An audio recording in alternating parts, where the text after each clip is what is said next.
The theme of the seal of God and the mark of the beast is really of great significance for Adventists, for it is one of the most essential elements in their eschatology. Moreover, the concept of the seal of God and the mark of the beast are very closely related to the universal great controversy that is the foundation of Adventism. This is why we need to examine this theme in a universal setting. In general, the seal of God and the mark of the beast are understood in Adventism theology as the symbols of the two contrasting parties which appears in the last days of Earth's history. In the Bible commentary, book 7, page 980, it says the following. In the issue of the great contest, two parties are developed, those who worship the beast and his image and receive his mark, and those who receive the seal of the living God, who have the Father's name written in their foreheads. That's why this morning my topic is all about the seal of God and the mark of the beast. Let's pray together. Thank you, Lord, that we can come to you in this morning. Thank you that we can open your word. We invite the Holy Spirit in our midst to lead us into all truth, is our prayer in Jesus' name. Amen. Our focus texts come firstly out of Revelation 7 verse 2 to 3, and there it is written, Then I saw another angel ascending from the rising of the sun with the seal of the living God, and he called with a loud voice to the 4 angels who had been given power to harm the earth and the sea, saying, Do not harm the earth or the sea or the trees until we have sealed the servants of our God in their foreheads. Then on the other side we have our focus text in Revelation 13, 16 to 17, and there it stands as written, Also it causes all, both small and great, both rich and poor, both free and slave, to be marked on the right hand or the forehead, so that no one can buy or sell unless he has the mark, that is the name of the beast or the number of its name. It is of great necessity in our discussion on the seal of God to examine how a seal was used in the Near Eastern culture. It is because the biblical concept of the seal was evidently borrowed from that culture. It is why we may assume that the function of the seal in the Bible is similar to its function in the Near Eastern culture. The following observation helps us understand how a seal was used in the ancient Near East. The following is an observation of the Seventh-day Adventist Bible commentary on this question, and there it stands. From remote antiquity, seals were used in the Near East, much as signatures are used today. Thus, they attested the authorship of a document, indicate the ownership of the object upon which the seal was impressed, or secured objects such as chests, boxes, tombs, against being opened or molested. In this quotation, we see 3 main functions of a seal. The first one is to authenticate a document. And we have a Bible text to show us this as well. Daniel 6 verse 9. Therefore King Darius signed the document and injunction. The signature or seal of the king was the conclusive evidence that he was the author of the decree. Secondly, the ownership of an object. The earliest method, as far as one knows, to distinguish a person's property was by use of the seal. The kind of seal has been found in Neolithic settlements in Mesopotamia. The seal was engraved with a design or mark distinctive to the owner. Now, in the Old Testament, we see the sign of circumcision as a sign of ownership. In Romans 4 verse 11, he received the sign of circumcision as a seal of the righteousness that he had by faith while he was still uncircumcised. The sign of circumcision is to be understood as a sign of ownership. Those who were circumcised were regarded as belonging to God. Thirdly, to secure objects. Daniel 6:17 tells us this. And a stone was brought and laid on the mouth of the den. This is the lion's den. And the king sealed it with his own signet and with the signet of his lords, that nothing might be changed concerning Daniel. So here we see the three concepts also in the Bible. Another example is with Jesus' crucifixion and his tomb. Also, Jesus' tomb was sealed with a seal. Matthew 27:66 says, so they went and made the tomb secure by sealing the stone and setting a guard. So while we study about the seal of God and the mark of God, we must make a clear distinction between the seal of God and the mark or the sign of God. So what is the seal of God is the question. The seal of God, we find it in Revelation 7 verse 3, saying, do not harm the earth or the sea or the trees until we have sealed the servants of our God in their foreheads. So what will this seal be is the question. This brings us to Revelation 14 verse 1. Then looked, and behold, on the Mount Zion stood the Lamb, and with him 144,000 who had his name and his Father's name written in their foreheads. So according to that text, the seal of God is a name, the name of the Father and the name of the Son written in the forehead of his servants. Now the Bible commentary tells us the following. What is the seal of the living God which is placed in the foreheads of his people?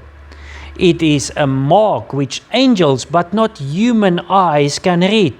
For the destroying angel must see this mark of redemption. The intelligent mind has seen the sign of the cross of Calvary in the Lord's adopted sons and daughters. The sin of the transgression of the law of God is taken away. They have the wedding garment on and are obedient and faithful to all God's commands. Thus, the seal of the living God is not a visible seal. It is not something humans can see. So the question is then, what is the mark or the sign of God? We see now what the seal of God is. The seal of God is the Father's name written on their foreheads. But what is this mark or the sign of God is the question then. Now in Exodus 31 verse 13 we see the following. You are to speak to the people of Israel and say, above all you shall keep my Sabbaths, for this is a sign between me and you throughout your generations, that you may know that I, the Lord, sanctify you. So here we see in Exodus that the sign of God on his people is them keeping the Sabbath. It is an outward sign of their allegiance to the Lord. We see this also in Ezekiel. Ezekiel 20:20 says the following, and keep my Sabbaths holy, that they may be a sign between me and you, that you may know that I am the Lord your God.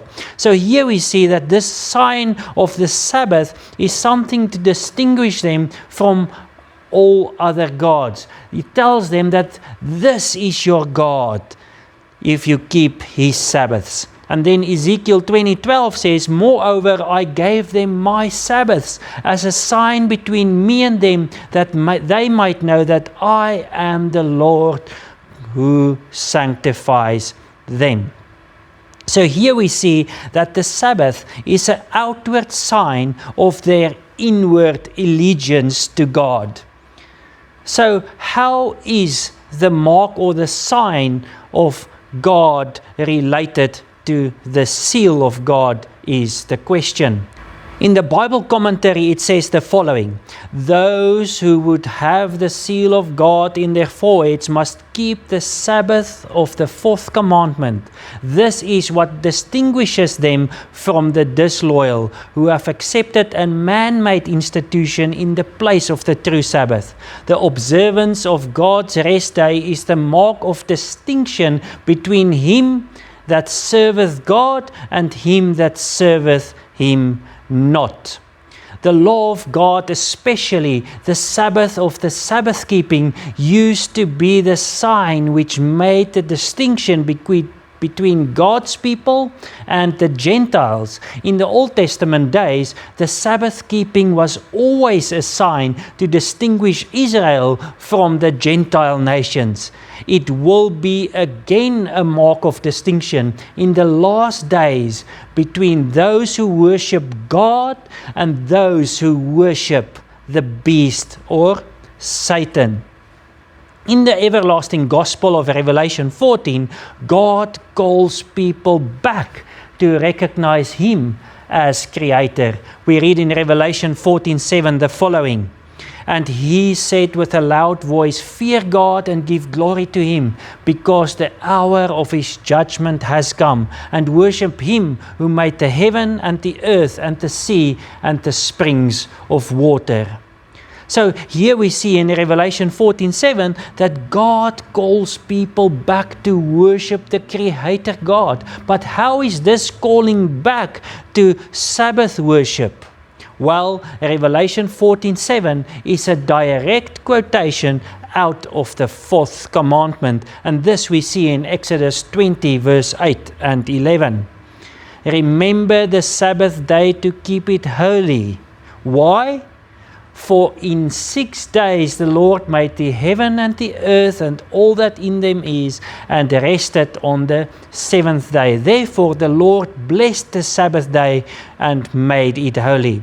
Thus, Sabbath observance is only the outer sign of an inner allegiance to God, the submission of a person to the will of God. And this allegiance and saving relationship will eventually lead to the placing of God's seal in his forehead. For a person to be sealed by God means that Jesus finished the work of the investigative judgment in the most holy place in heaven, and the believer's name was not blotted out of the book of life, but was confirmed as a true believer who has a saving relationship with Jesus. And due to his saving relationship with Jesus, he also kept the true Sabbath as an outer sign of his inner allegiance to Jesus. So when will the righteous be sealed then, is the question. We read in early writings, page 48, the following: "Jesus is in his holy temple and will now accept our sacrifices, our prayers, our confessions of faults and sins, and will pardon all transgressions of Israel, that they may be blotted out before he leaves the sanctuary."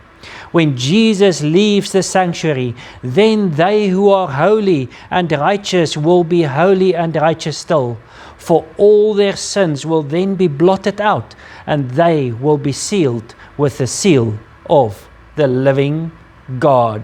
This gives us a little hint on when the sealing will happen. We read also in the Seventh-day Adventist Bible commentary the following: "Just before we entered it, the time of trouble, we all received the seal of the living God. Then I saw the 4 angels cease to hold the 4 winds, and I saw famine, pestilence, and sword. Nation rose against nation, and the whole world was in confusion."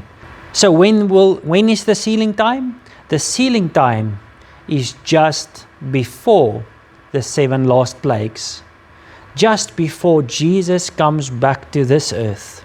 Revelation 7:3 says, saying, "Do not harm the earth or the sea or the trees until we have sealed the servants of our God on their foreheads," speaking about those angels keeping the 7 last plagues.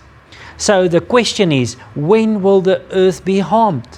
The earth will be harmed by the 7 angels with the 7 last plagues. Revelation 15:1 says, "Then I saw another sign in heaven, great and amazing, 7 angels with 7 plagues, which are the last, for with them the wrath of God is finished."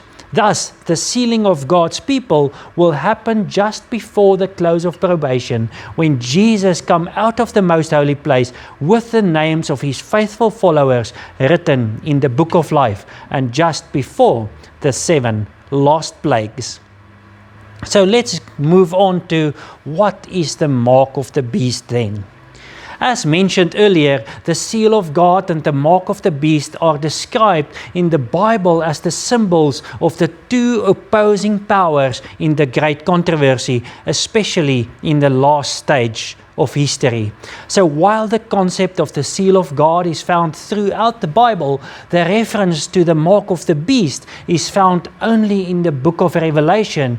Revelation 13:16-17 says, "Also it causes all, both small and great, both rich and poor, both free and slave, to be marked on their right hand or the forehead, so that no one can buy or sell unless he has the mark, that is the name of the beast or the number of his name."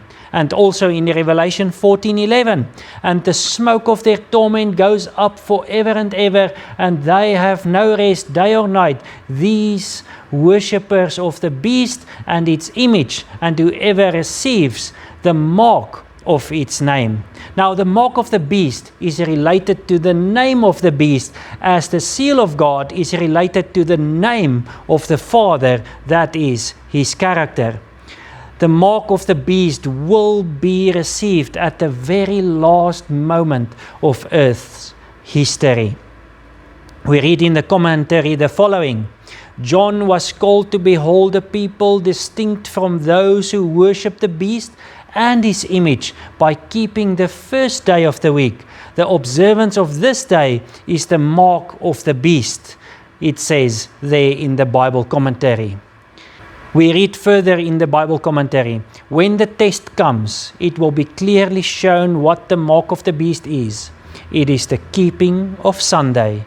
Those who, after having heard the truth, continue to regard this day as holy bear the signature of the man of sin, who thought to change times and laws." So did this man of sin really think to change the day from the real Sabbath to Sunday? Let's get some evidence. I read here out of C.F. Thomas, Chancellor of Cardinal Givens, in the answer to a letter regarding the change of the Sabbath in November 11, 1895. And there it says, "Of course the Catholic Church claims that the change was her act, and the act is a sign of her ecclesiastical power and authority in religious matters." Also, Priest Brady wrote the following: "It is well to remind the Presbyterian, Baptists, Methodists, and all other Christians that the Bible nowhere supports them in the observance of Sunday. Sunday is an institution of the Roman Catholic Church, and those who observe the day are observing a commandment of the Catholic Church."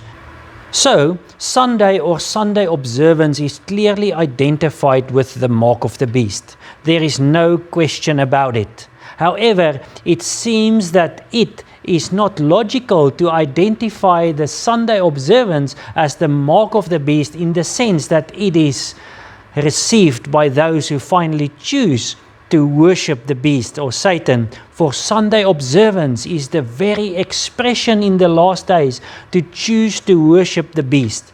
In other words, those who have chosen to observe Sunday as a token of their total submission to the beast or Satan will finally receive the mark of the beast. Look at what the following quotations say. While one class, by accepting the sign of submission to earthly powers, receive the mark of the beast, the other, choosing the token of allegiance to divine authority, receive the seal of God. In the Great Controversy, page 605. Also in the Bible commentary, it says the following: to receive this mark means to come to the same decision as the beast has done, and to advocate the same ideas in direct opposition to the Word of God. As the seal of God is closely related to the character of God, the mark of the beast is closely related to the character of Satan. So while those who receive the seal of God reflect God's character in their lives, those who receive the mark of the beast show the character of Satan in their words and acts. In the Handbook of SDA Theology, it says the following: just as the mark of the beast reflects the name or character of the Antichrist, so the sealing of God's servants in Revelation 7 reflects the confirmation of their godlike moral character.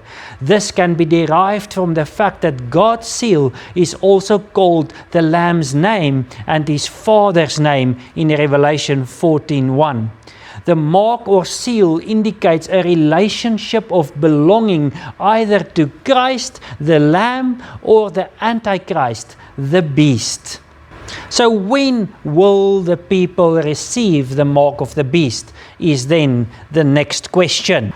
Let's look at the marking time in Evangelism, page 234. No one has yet received the mark of the beast. The testing time has not yet come.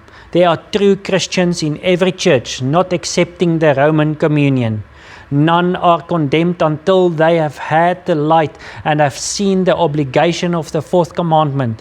But when the decree shall go forth enforcing the counterfeit Sabbath, and the loud cry of the third angel shall warn men against the worship of the beast and his image, the line will be clearly drawn between the false and the true. Then those who will still continue in transgression will receive the mark of the beast. When a person receives the mark of the beast, it means that he had an inner loyalty to the beast and to Satan. And because of his inner allegiance to Satan, he will also keep the opposing day of worship, Sunday, as an outer sign of his inner allegiance. The mark of the beast will be received at last moment of this world's history. The sad meaning of receiving the mark of the beast is that the person's name after the investigative judgment was not found in the book of life and will be liable under the executive judgment and will be sentenced to the second death.